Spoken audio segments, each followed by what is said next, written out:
great delight finally to be connected with the Multicultural Centre, and we can't thank you enough for all that you give to our community and our students.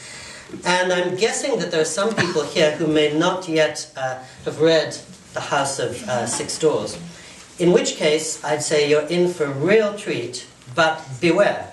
This book arrived in my house, an advance copy at, I think, the end of last year, and I came back to visit my mother for Christmas holidays, just for 10 days. And because it was Christmas, I had to get my Christmas cards ready and Christmas presents, and I was going to Jerusalem 2 days after Christmas, so I had to prepare for that trip. And I actually had a book of my own I had to proofread and print out and deliver to the publishers back east. So I really had my plate full. And then I made a fatal mistake. Absolutely fatal. It sounds like you can guess what it is. There went my morning, there went my afternoon, there went the next morning, there went most of the next afternoon. When I started reading Patricia's book, I just couldn't stop. It enveloped me. I just wanted to keep reading, and I did, and I threw everything aside.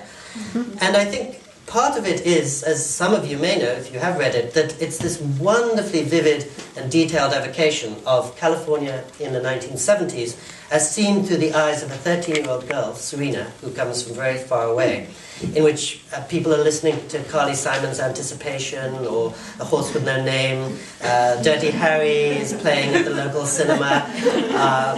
And I was a little boy myself in California there, and it was like a time capsule. I was transported so immediately that it was like walking through those times again.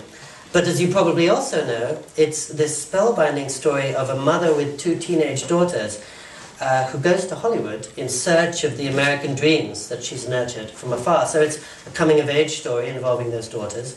And it's also, and this is why it's perfect that we're in the Multicultural Centre, a story of immigration. And some of you probably know that, I'd say, and especially in the last 20 years, American literature has been made and remade by newcomers from Haiti, the Dominican Republic, Cuba, from India, from Vietnam, from Korea.